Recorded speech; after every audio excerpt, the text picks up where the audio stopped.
Welcome back to another episode of On the Spot Sports. And before we get to our guest today, we have a big shout out for Living Sisu.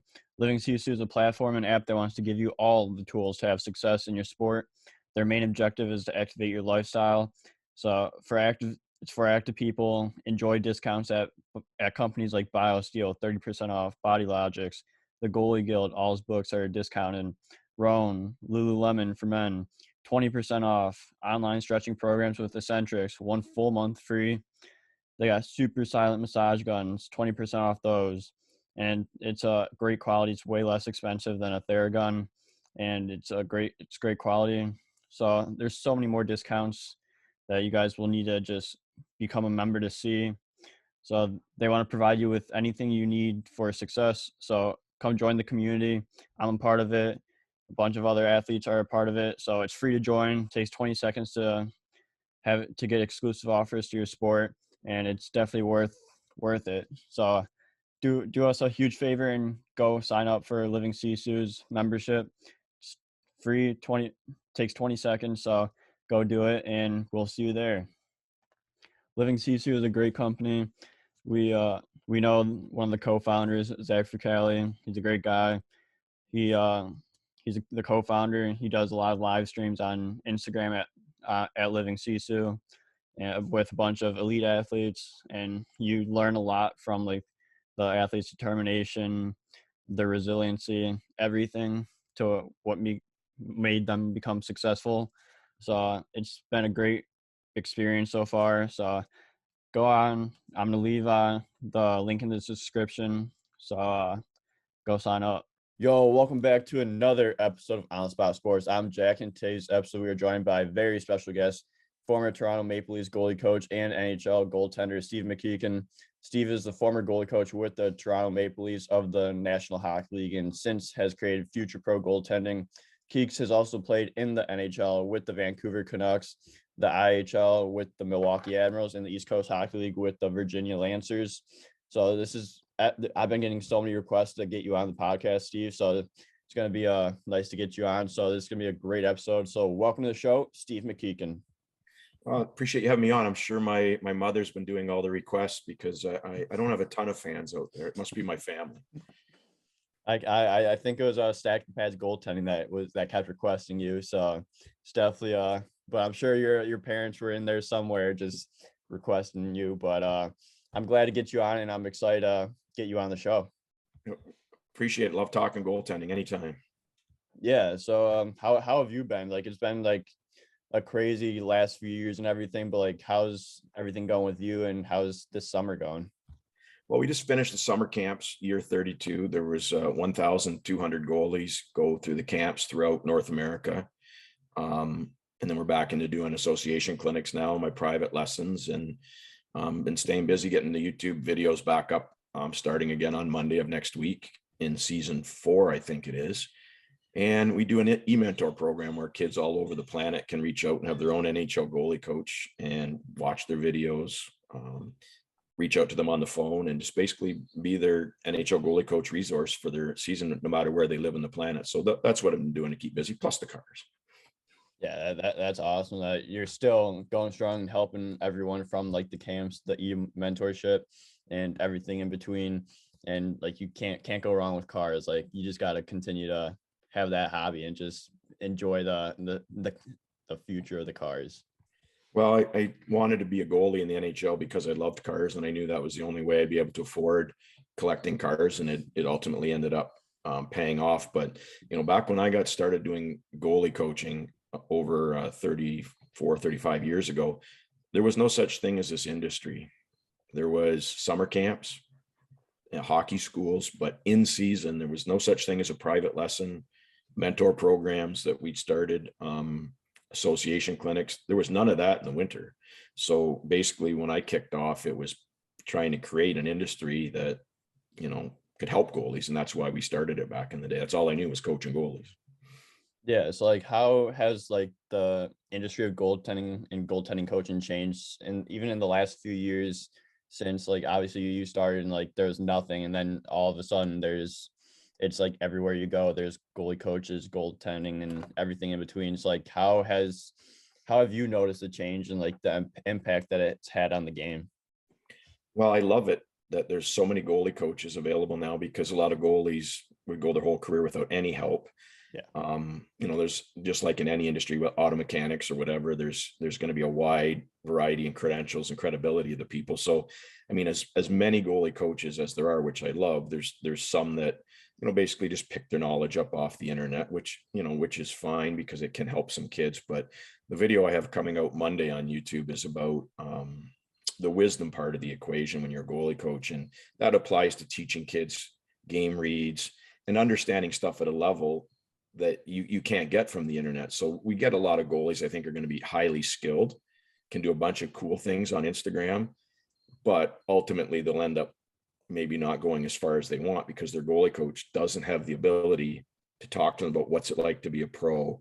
And some of the things you can't get unless you've actually been at that level. So I think it's great. The goalie coaching is available for everybody, but I think you have to be careful that you just don't become a really pretty goalie on a studio rink that never ends up going anywhere because your goalie coach doesn't know what comes next. Yeah, it's like, but when people are like trying to pick out their goalie coach, like what is the difference between like a great goalie coach and like an average goaltending coach? Is it just pretty much the experience and just playing at that pro level, or like what exactly like helps you decide if this is the goaltending coach for you? I think the key thing when you're looking at is, number one, relationship wise, do you trust the goalie coach and vice versa? Do they have an ability to teach? My background was university and education and being a teacher. And being a teacher doesn't guarantee you can coach, but it certainly doesn't hurt. So I would look at, did the kid pick up coaching goalies because he went to camps, watch stuff online? Is he mimicking what his goalie coach taught him? Is there any outside breadth of experience, but I'm learning from different goalie coaches, which is important because none of us know the whole thing. So I think when you're selecting a goalie coach, you want to find somebody that's professional as far as they're doing it for a living. Like they're making their earnings from that as a true profession. They're not living at home with mom and dad and, working a side hustle. That is their number one hustle. If they've played at higher levels, it'll help. And then also just professional, not canceling lessons, showing up on time when they're doing the lesson, their hats on forward, their tracksuits done up. They do a pre-analysis of the lesson of what you want to work on. And then there's a post analysis where you talk to the parents, what we accomplished, what they need to work. So I guess I could say, just find somebody that's doing it for a living, not a guy that's doing it as a hobby. Yeah, and that's a really good point, especially like with the relationship part of it, because you want your goalie coach to trust in you, and you want to trust in your goalie coach. So like vice versa, like you said, like goes both. It's a two-way street.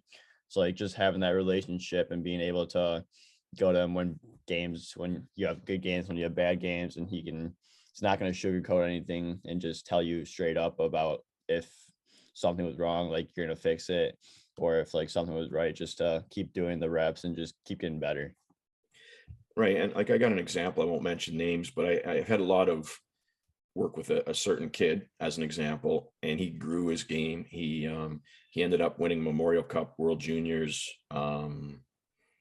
and drafted to the NHL highly and never panned out. And part of it was his goalie coach was also a kid that I'd coached since he was little and certified him as a coach, had only ever played high school hockey in Michigan. And so when this kid got to the pros, his goalie coach that he dealt with really isn't much of a resource to tell him how to manage his life as a pro and understanding different scoring chance analysis and this type of stuff at the higher levels, because his coach hadn't played at that level. So it'd be like you going to the corner and asking the corner mechanic to work on your F1 Ferrari that you see on TV. That's a $10 million car. Yeah. The guy at the corner knows how to fix a Buick. He doesn't know how to fix a Ferrari. And I think that's one thing that you do see. If you truly want to become a high-end goalie that plays on after college, you need to have a goalie coach that's been there, done that, because the other people are just guessing or pulling off stuff that they found online. Yeah, that's a good point. Like just that experience as a pro, like it's gonna help you in the long run, because like when you make that transition into the professional ranks or wherever, like you have a lot to learn, like especially from like the outside of the game part, like where you're just like trying to be a pro and act like a pro. So like if you don't have that, then it's gonna be a lot harder. But if you have like a goalie coach that's been through it all, like he knows what to do, and like he can give you a lot of good tips to help you settle in and make that transition a bit more easier. Yeah, no question. I think, a lot of times as goalies, we fall in love with things that sort of waste our development time. So, I love goalie gear. We all love goalie gear, Yeah. but I can guarantee you kids will spend hours watching gear setups, strapping, graphics, all that stuff we love with goalie gear, but they can't take a backhand clear off the glass with their goalie stick to save their life. They've spent 10 hours this week online looking at the cool true pads, or, how Vasilevsky attaches this strap, and they can nail that inside note or play a ton of, online shell. But you think they could actually handle the puck in the real life situation with pressure? Not a Oh, chance. no, And I think that's one of my things that I try to caution kids at. Love your hockey and love all that stuff, but you got a very small development window. And if you're spending any percentage of time fiddling around with VR goggles that don't let you do butterfly saves or goofy stuff, catching muffins from 30 feet, that's not hockey at the higher levels. And all you're doing is just hastening your arrival at the beer leagues. That's all that's doing. You're just getting to the beer leagues sooner than later.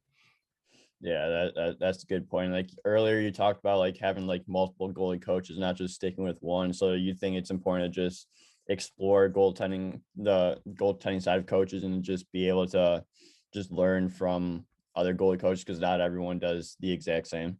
I think it's crucial because for several reasons. Suppose you're an elite athlete, you start off young and you make it all the way up to the pros. You're going to probably have 4 or 5 different goalie coaches anyways. Like the Toronto Maple Leafs have a coach, they have a minor league coach. You'll have a coach when you play Division One or in the OHL. And a lot of goalie coaches I've seen in my experience get very possessive of their kids, where they say, I'm the only guy that, can coach that kid, and don't listen to that goalie coach. I'm the opposite. I don't know that much about goaltending. And I know that if you can have goalies learn from a lot of other goalie coaches with a good critical filter, it won't screw the goalie up. Just listen to everything somebody tells you, put it through the critical filter. Is it going to help me be a better goalie or not? And then add it to your game, or don't put it in your game. But to just have one goalie coach think that he's going to take you all the way to the NHL, not going to happen. As an example, I worked with Jeremy Swayman when he was a kid in Anchorage, Alaska, and he's had lots of great goalie coaching at Maine and all the way up through. So I'm not the only guy that's ever coached him. And I think it's important that you have lots of goalie coaches. And I think the 3 current goalies I have in the NHL, Logan Thompson, him, Swayman, and Jack Campbell, all have had lots of goalie coaches. And they made it to the NHL because they've got a combination of all that knowledge from all their different goalie coaches. Yeah, for sure. And like just to have like that knowledge of everyone, just bring it all together into your game. Like I think it'd be beneficial for anyone, especially if you're trying to go up the higher levels and get into the professional ranks. Just having that wide range of coaching, not just from one guy, is key. Yeah. And also, I think it's an important thing for your goalie coach to be honest with you about what the challenge you have in front of you. And, I try to be super supportive and take hockey as far as you can and do the best you can. But everybody that knows me knows, like when I talk to scouts weekly about placing some of my kids on different teams, the very first question from OHL, Division One, and all these teams, what size is the kid? And I don't like it. I don't enjoy it. And I hate being the canary in the coal mine, keep mentioning it, but you're not playing in the NHL unless you're 6'2".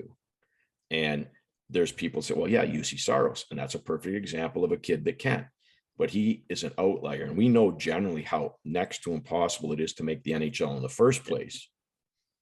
Now add on the fact you're 5'10", and you've made it incrementally massively harder to accomplish. And that shouldn't discourage a kid from playing when they're going to be smaller, because if you're playing hockey just to make the NHL, you're playing hockey for the wrong reason.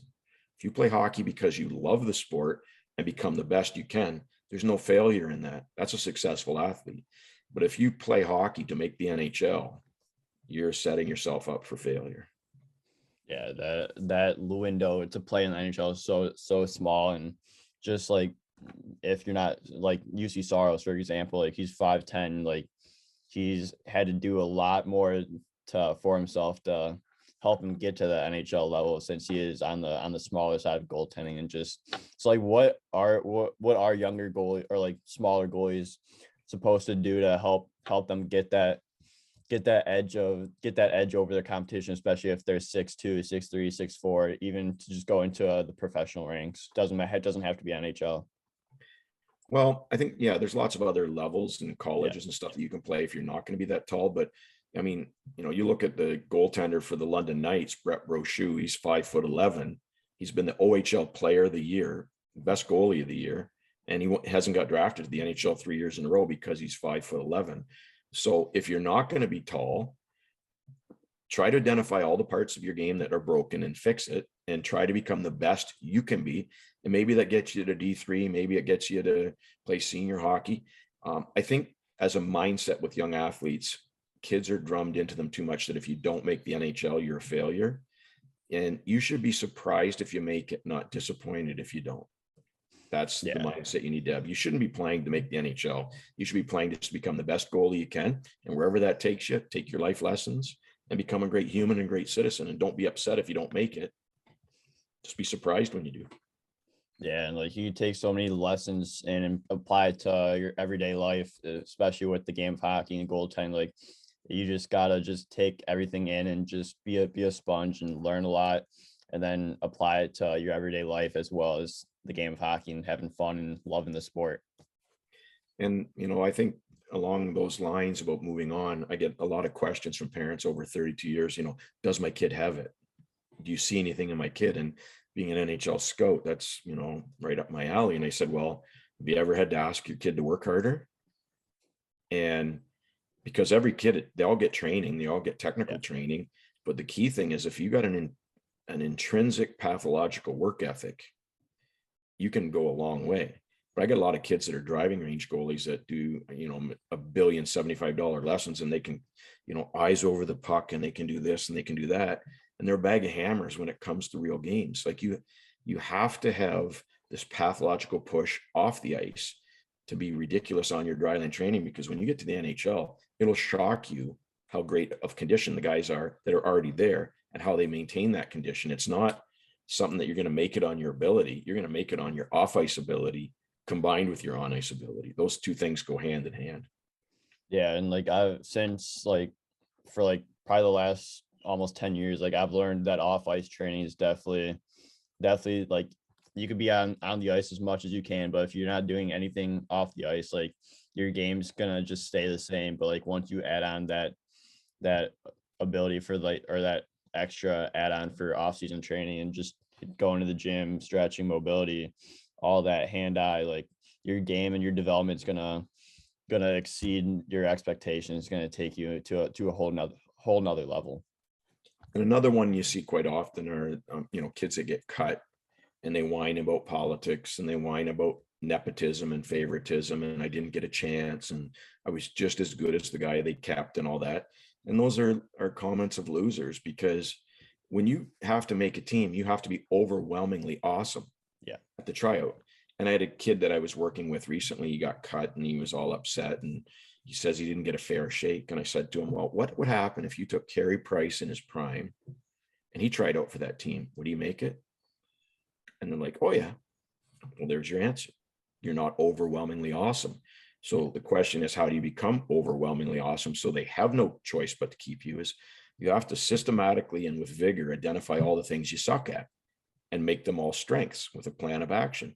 And if you have a goalie that's removed all their weaknesses, you've got a kid that can play at the higher levels and make these teams. And the other point about the nepotism and politics, there is always going to be coaches that cut for their friend's kid and all that stuff, or they got a big guy because he thinks he's better, but whatever. The key is you want that. And people look at me like I have three heads. You want that scenario because that's the way it's always been. Yeah. And that's the way it always will be. And everybody in the NHL has come through and arisen through politics. It's almost like a filtering process where the people that can't hack the politics and nepotism quit, complain, whine, bitch and moan that they got screwed over because of it, instead of pushing through. Every guy you see on TV got treated like shit all the way up through minor hockey and all the way up through college and everything, and they rose above it. That's how you temper the steel. That's how you harden the steel. So there's not one guy there in the NHL that played on the best team, coached, patted him on the back. Everybody loved him. And their rise to the NHL was like this. There was a bunch of shit kicking all the way. And now you got a mentally tough. physically tough athletes. So I tell people, you gotta welcome and relish it when people screw you over, because that's actually helping you decide whether you can hack it or not. Yeah, and like you always should want the challenge, because nothing's going to be easy to get to. Like, you're going to face adversity no matter what you do in life or in sport. There's stuff that's going to come up, and you're going to have to get over the top and get over those obstacles. So you just got to embrace the challenge and just rise to the top. Just be that amazing goaltender that you are, and just rise to the top and make sure that they want to keep you and don't want to release you. Right. And that's the best things for all the kids that are just coming through tryout season right now. If you got cut, ask yourself, if Carey Price tried out for the team, would he make it? He would be enough to overcome politics. And you can do it too if you remove all the excuses in your game and get rid of your weaknesses. Yeah, absolutely. And so you've been a goalie coach for 3 years. You were a goalie coach for 3 years with the Maple Leafs, and you've coached James Reimer, Vesa Toskala, and Belfour throughout your time. So like, what have you noticed about them that like really like they're that, because they're elite goalies, obviously. So like, what did they do to help make sure that they stay where they are and that they're gonna be longtime NHL goalies? I think the biggest thing, there's two parts there. Like, how do you work with an NHL goalie who's already there? And number two is like, what do NHL goalies do that are different than other people? And to the second part of that, they don't do things crazy, amazingly awesome. Like that, I think that's a misperception.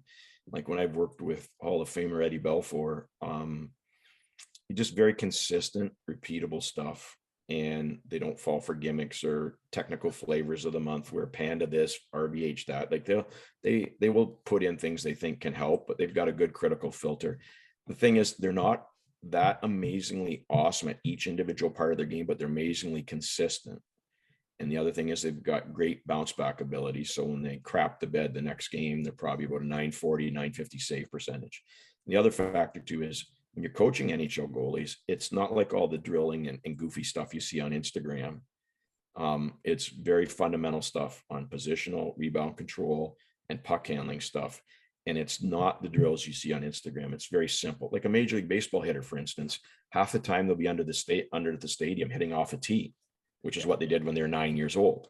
And with goalies in the NHL, a lot of times we'll work on something very basic, about getting stick involvement on a certain shot or getting a jump on the pass. You arrive at your target early. So very fundamental crease movement. So NHL guys are consistently strong, not amazingly awesome at everything, but consistently strong. And the other thing, coaching them, a lot of young goalie coaches made the mistake, I think, when they coach higher end goalies, of trying to be super technical and crazy drill this level. We go here, we go there, we do this, we do that, and the puck goes here, puck goes there. That's not what happens in the NHL. It's very simple, very static, very basic. Yeah, and like that's a good point, especially like you're just wanting to do or keep a foundation, just do like the simple stuff like repetitions. Just that's what I've been doing with my goalie coaches. Like we'll just do like reps of just fundamentals, and just it's simple, but like it's very effective. And just like rebound, where you place your rebounds, just rebound control, just stick handling, just going back to the basics and everything. Like it definitely does like help you understand the game a lot better, and like to be able to just be consistent about it like is also huge and key to a goaltender's success. No question. Yeah. So like what has been like your favorite thing about being an NHL goalie coach when you're with the Maple Leafs, and just being able to coach these guys that have had Hall of Fame careers and are one of the top goaltenders in the league? Well, coaching the NHL is cool, and a lot of young goalie coaches want to get there. But I've played there, and it's not the job you think it is. You got very limited time to work with the goalies because you can't hurt the starter in morning skates, and the backup tends to get sick of doing the drills after working with you every single day for the whole season. So you get your pre-scouts done. You don't need to keep redoing them. So once you got your system in place at the NHL level, the job's actually a lot of standing around, eating gourmet food, and flying on cool planes. But you're away from your family. So honestly, I prefer working with a 7-year-old kid at a town of a population 2,000 than I do working with Hall of Famers. It's great to work with high-end goalies. I do see a lot of goalie coaches that only want to work with the best. I like to work with the worst, whether it's an adult goalie, or a 7-year-old that doesn't know how to hold his stick, because goalie coaching is goalie coaching.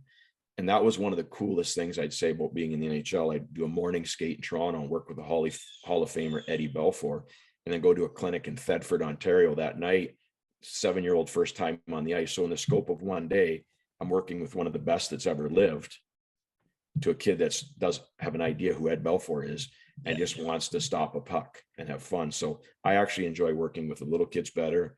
And from a business point of view, that kid's going to be at the camp for 6 years. So it's far more lucrative to work with the young ones than it is to work with the expensive high-end guys. Yeah, so is that the reason like why you created Future Pro, is just help from everyone, from like if they don't know how to hold a stick correctly, to just being that elite level goaltender? And like, so like, what were the origins behind creating Future Pro? Well, when I first got hurt, I had to retire from the NHL because I got checked from behind by Tony Twist. I started teaching public school because I have my teaching degree. So I taught second grade and started doing the goalie schools on the side and the private stuff. And eventually that took off to the point where we were getting 500-600 kids every summer. So I didn't have to teach anymore.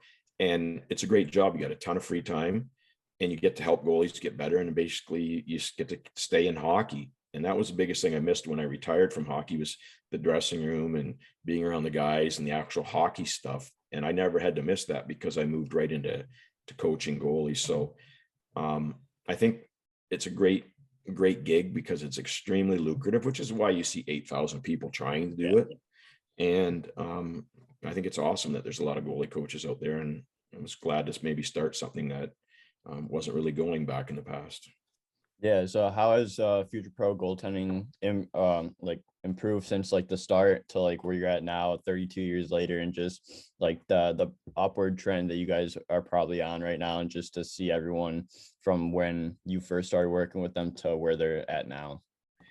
I think it's continued to grow, but I'm more proud of sharing knowledge. So like I probably know 10% about goaltending, and I've picked up 90% from other people.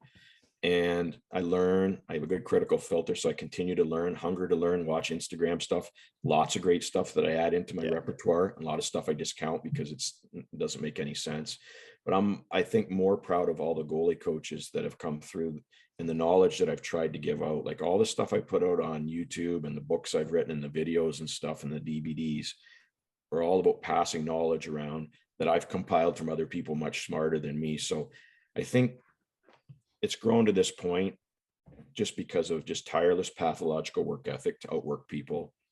I've seen probably 15 goalie schools come and go because they can't sustain it, because you can't sustain a goalie program by just 100% stuff you'd see online. You have to push and you have to keep working. Yeah, that's a great point. Like you love to see everything that from like when you first started where you're at now. Like you just love to see like that how things have changed, how goaltending has changed, and how everything has improved since then. Like everything is a lot more easier to get in touch with, get like all the different resources are literally at your fingertips. So it's incredible to see how far everything has come and how far the position of goaltending has come as well. I love the technical changes, and I wish I knew a lot of this stuff when I played, because obviously I don't teach how I played. I played like Bill Ranford on acid, just kicking on everything, diving, poke checks, flying my ass all over the place. And that's not what you teach. And I think as a young goalie coach, if you can have a hunger to see the new techniques, understand critical analysis to see if it makes sense, that, you're going to be a better goalie coach. But when I started, I invented white pucks, mini pucks, and clear pucks 30 years ago. I started off using white rubberized roofing compound on the pucks because I thought it be harder to see, and actually got that idea initially because there's a Major League Baseball hitter from the Mets, and his dad would put him in a pole barn with a pitching machine with the lights dimmed down, and he could hit a 100-mile-an-hour ball off the machine and almost in the dark. And once he got out to the field in the sunlight, he could see the seam rotation like anything. I said, well, how can we do that for hockey? Because the rinks, you can't goof with the lights. So that's the genesis for how I came up with the white pucks, and the mini pucks are next. And then we have clear pucks that were like rubber, but completely translucent. You can see right through them. So those are another things that, we brought to the game: deflection boards, peekaboo screen boards, a lot of that stuff. But it's just, I've learned more and taken stuff from other people more than I've ever created, for sure. Yeah, that's awesome. And just talking about the technical stuff, like the new panda overlap came into place. Like, what's your take on the panda?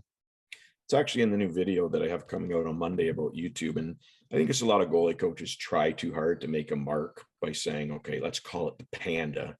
Let's call it the giraffe from Iran. Who cares? But by definition, you're talking about covering 3 or 4 square feet of net on a poor angle shot.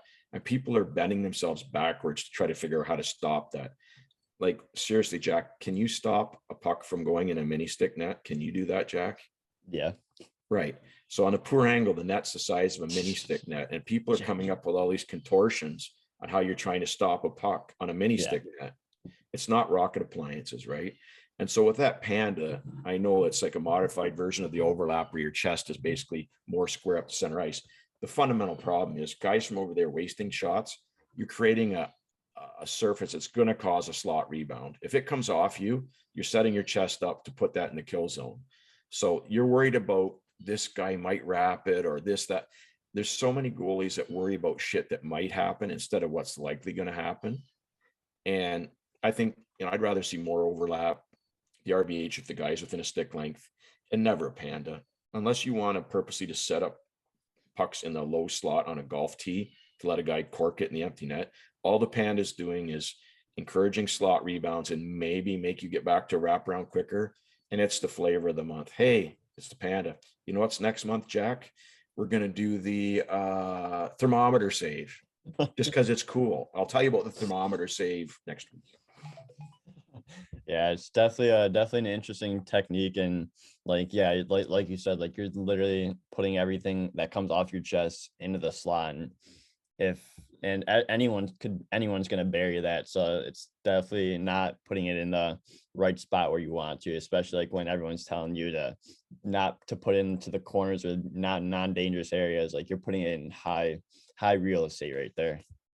I think the other thing that you see a lot of times with goalies, and this is one thing they always stressed when we played professional, is do your job. And if you look at Bill Belichick with the Patriots, the number one thing he says is do your job. And he's a good guy to study for a couple of reasons. He's not wordy. He doesn't use big words. Like Belichick's not going to go in the dressing room and with the football players and say, you got to use sequential derotation. You got to use head trajectory. You got to use, a lot of guys I see when a goalie coach uses the big trendy words, buzzwords, they're trying too hard. And I always try to use the Bill Belichick mindset. Just keep it simple. Do your job. And a perfect example is a lot of times goaltenders end up worried about scenarios where they're not trusting their D to do their job. Perfect example is being very flat on the goal line and letting a backdoor pass come through the blue paint, hoping to make a heroic backdoor save, which I think a lot of times was the genesis for the RVH, which I think does have application and should be used at the right time. But I mean, the best save you'll ever make, Jack, is one you don't have to make. And, if you square up the guy at a poor angle, make a nice wide butterfly and get your stick involved, you're protecting most of that backdoor pass from happening.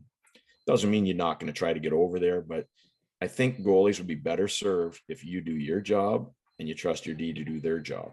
If they screw up, you still have to get over there to battle. And that's not exonerating you from responsibility, but there's nothing worse in my mind, goalie at a square, worried about a backdoor pass, getting sniped short side cheddar, which you see a bazillion times on the RVH.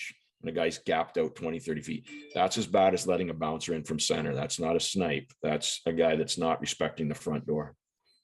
Yeah, and like you see it all the time, especially last year in the NHL, goalies would get beat from the RVH from like bottom, from like mid circle, like in the RVH, and like it's literally just that room that they aren't like they're cheating a little bit on that, and like you don't want to see that because like I know you said in a lot of other goals, like within a stick length, like you want to be in the RVH. Other than that, you don't want to be in the RVH because it does expose top shelf and short side a ton during that time. So like what is your take, like just a stick length away from the puck, and other than that, just stay on your feet?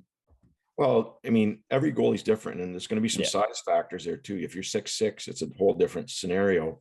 If you're 5'8", it changes how you deploy it. And that's another critical thinking skill. How does the technique and tactic work for you and your height and your ability? More mobile guys can do different things. But for me, there's a guy in the poor angle. You have to have an off puck read.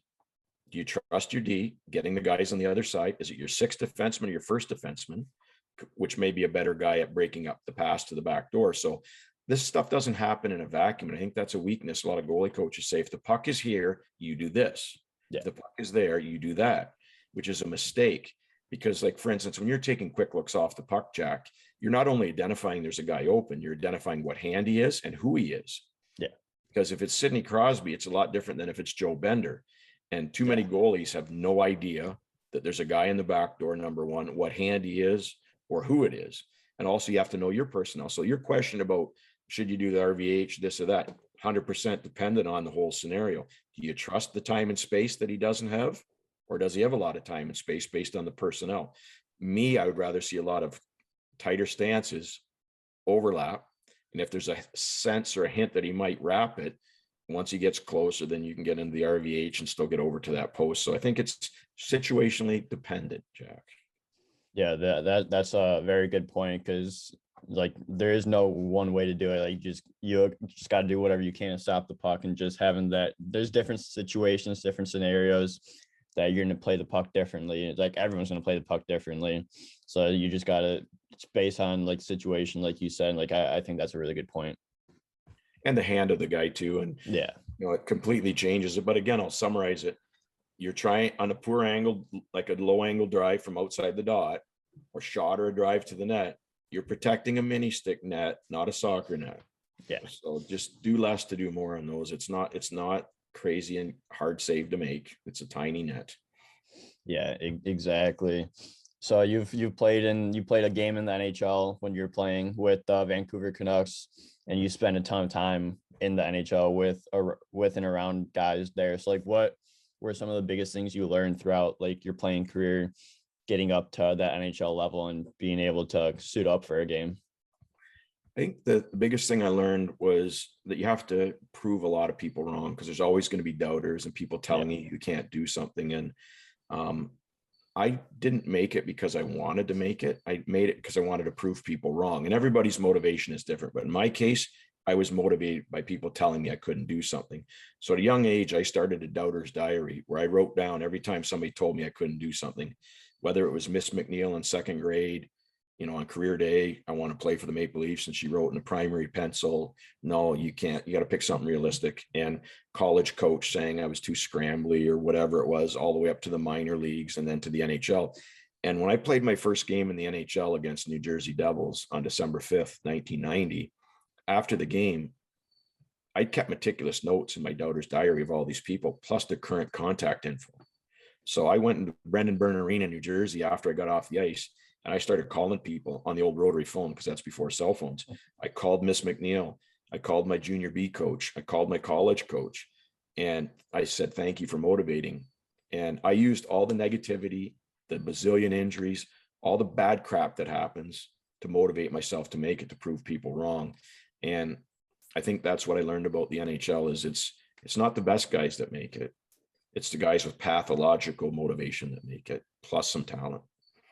Yeah, that's a great way to put it, with like, especially like proving that all the doubters wrong, because there's gonna be doubters no matter where you are in life. Like, people are gonna be like, oh, you can't do this. Like, people have always told me like, yeah, you're not gonna do that. Yeah, whatever. Like, you're making a fool of yourself. But it's like, I just put my head down, just work and like just grind and just try to prove people wrong, and just say that I can do it. And like, people have always told me like, yeah, you're not good enough. And I'm hopefully signing soon for my first year pro. So it's like, you're proving people wrong. And like that, there's no better feeling like when you do go on to whatever you want to do and just have those doubters that were with you, and like they try to just be your fans now, and you're like, no, you doubted me.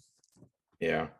I think another factor that I did notice was that the parents play little role in you making it, but they play a big role in you not making it. And part of it is attribution of cause and effect. So I'll give you an example. Like, my dad was a mechanic, never skated, didn't know anything about hockey, never car coached me, never screamed at the ref, never whined at the coach for playing time, never got calls to the coach that cut me. He just showed up and smiled. And weird, I was still able to make the NHL.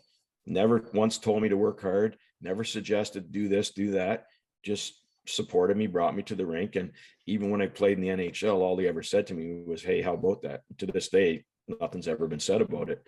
So I think a lot of times parents, although well-intentioned, are hurting their kids' chances. And as an example, it'll be stuff like car coaching where they'll say, oh yeah, your team was crappy. They went through 5 guys and it wasn't your fault.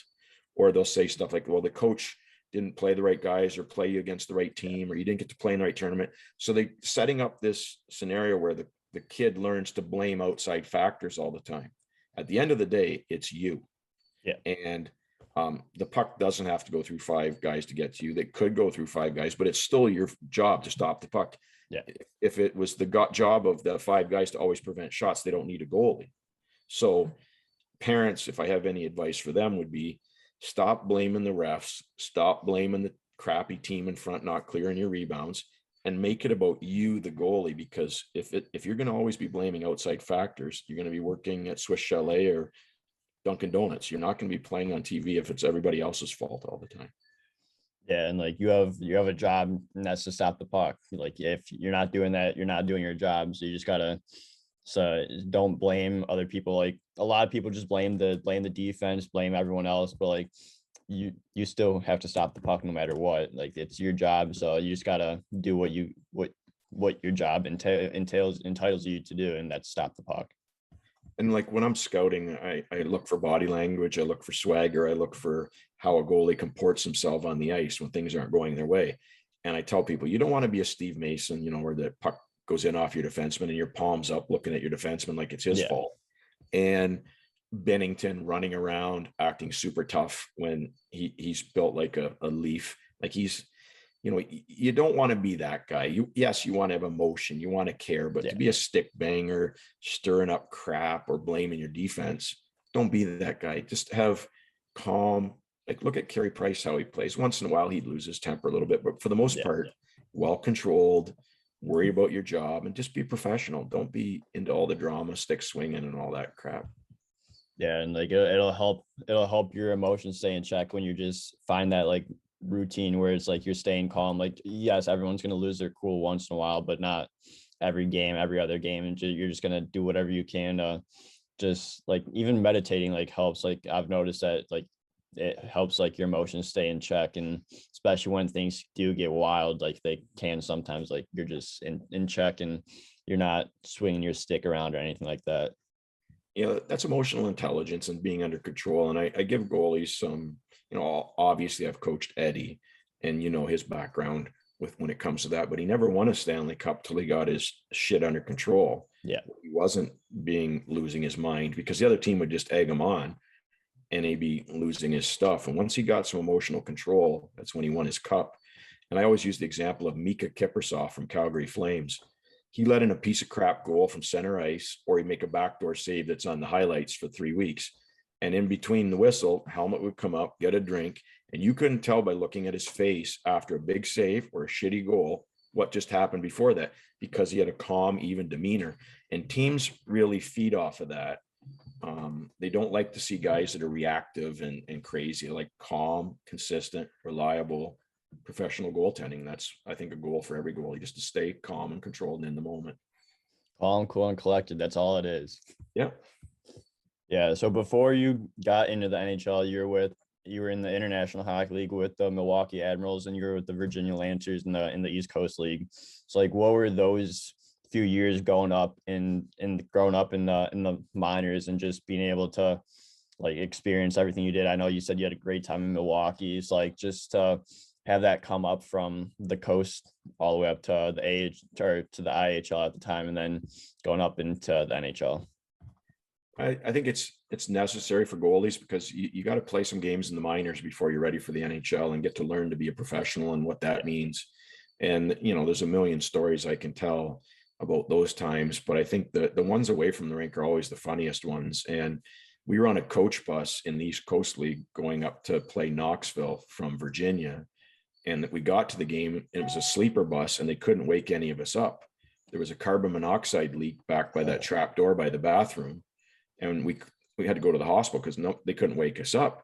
So all of our agents were just calling up the team and whining, like, you almost killed our players and all this. How you got to fix this? This is bull crap. Well, we get to our next road trip, and it's the same bus. It looks exactly like the one from Slapshot, except with sleepers in it. And their fix at that trap door at the back to seal it up, so we didn't get carbon monoxide poisoning, was 2 little wraps of gray tape, duct tape around it. And so you're trying to sleep on this road trip, wondering if you're going to go to sleep and not wake up, and stuff like that. Meeting Jeffrey Dahmer, the serial killer in Milwaukee, that was another one that was kind of greasy. But at the end of the day, the stuff that happens away from hockey are always the biggest memories that you have. Yeah, it's cool making a glove save and all that stuff, but I think the funny stuff away from the rinks kind of the most interesting. And then there's one other one I guarantee none of your listeners would know unless they've played in the NHL. And, in the NHL, when you have an upper deck and a lower deck, there's 18 to 20,000 people there. Yeah. And there's a palpable delay in their cheering. So like, say down in your glove side corner, you make a glove save and you have it in your glove, you've got it. The cheering hasn't started yet. There's about a split second delay where you're waiting for it. So you make that glove save and you're like, okay, here it comes. And then in that corner, the lower bowl starts cheering because they see what happened. And then the sound wraps around the lower bowl till like maybe 10 seconds later in the upper deck at the far diagonal corner, they're cheering 10 seconds later, just starting to cheer that save. So that delay after you make that save is like the wave to the upper deck. And that split second before anybody starts cheering is one thing you don't get anywhere else in real life, where you've made an amazing thing. And then all of a sudden you're waiting for it and you're like, here it comes. And then boom. And the loudness is insane. And I can see why people struggle when they leave the NHL, because you're not going to get that when you go into Tim Hortons. Yeah. You're not going to get that when you go into a classroom or to a factory. There's nowhere else in the world where you get that type of a buzz. Yeah, you're not going to get there. You're not going to get that anywhere else except in the NHL. And just like having that atmosphere, like, must be just unreal. And then like when you put everything together, like you're playing in the NHL, you have like the atmosphere is crazy. Like it's just a really like great lifestyle to be living. So in the NHL, a couple other things, like the lights are brighter, the ice is perfectly white, the paint on the ice is perfectly red or blue. The net, like the posts, don't have any scar marks on them. They're like pristinely brand new nets, white mesh, no black marks on it. And the jersey logo is way bigger than you thought it would be. Like, and the jersey's heavy. And the other thing I thought was cool was for your first game in the NHL, all the officials get to know your nickname and they try to calm you down. So like before defensive zone face-off, they'll be like, okay, Keeker, we're going to drop it. Here we go. And they're talking to you to help calm you down. And you make a save. The referee comes over and chats you up and says, great save, Keeker. And I thought it was cool that they made the effort to learn your nickname, and it helped really relax you and get you into your first game in the NHL, because that could be very nerve-wracking. And the NHL also assigns a pool photographer to take a bazillion pictures of you in your first game in the NHL. So they do it right in the NHL. It's a great experience, once in a lifetime to get up to that level. And obviously I'll never forget it. Yeah, and like that's awesome that they just the refs learn your nickname, and then just to calm you down, because like once you hear that, like you're probably just all riled up and everything, and then but once you hear like the ref talking to you, chatting you up and saying your nickname, like that's like, yeah, like okay, like just settle down, and it's just another hockey game. You just gotta have one job, and that's to stop the puck. And I think a lot of people, when you play at a new level, you get nervous before you play at that level, and you're worried, like, I don't want to embarrass myself. I had the opposite feeling. I'm like, I don't care if I give up 1,000 goals, could care less. But when I step on the ice and play a regular season NHL game, everybody else that's ever doubted me in the past and in the future can kiss my ass. And that's the way I looked at it. So as soon as the linesman or the referee at center ice looked both ends, and then he dropped the puck and it hit the ice, it almost seemed like it was slow motion on that center ice face-off. But as soon as the puck hit the ice and the clock started counting down, did it. And everybody else can kiss my ass. And that's the way I looked at it. So everybody's got to be motivated by different things. For me, it was just that, get to the NHL. Yeah, that's unreal. I know you gotta get going here soon, but just like that's awesome to just have like that motivating factor, and then to be able to do it and everything, and like all the doubters like that have ever doubted you were completely wrong, and you're able to tell them off, then tell them that you played at the NHL level like that. That there's no better feeling than that. No question. Yeah, but Keeks, thank you so much for coming on the show. I really appreciate your time, and I want to wish you the best of luck going forward with all your camps and everything. And this is a lot of fun. I appreciate you having me on, and you got a great podcast going, and everybody can check out all my free videos on the Future Pro YouTube channel. People can email me at any time at info@futurepro.com. I'll help you free of charge. If you have any clips you want an NHL goalie coach to help you with. So any of your goalies out there, young beer leaguers, whatever, reach out to me and I can help you out as well. Yeah, awesome. It's a great thing you're doing, and no better way to learn from an NHL goalie coach. All right. We'll talk to you later. Have a good day. Yeah, you too.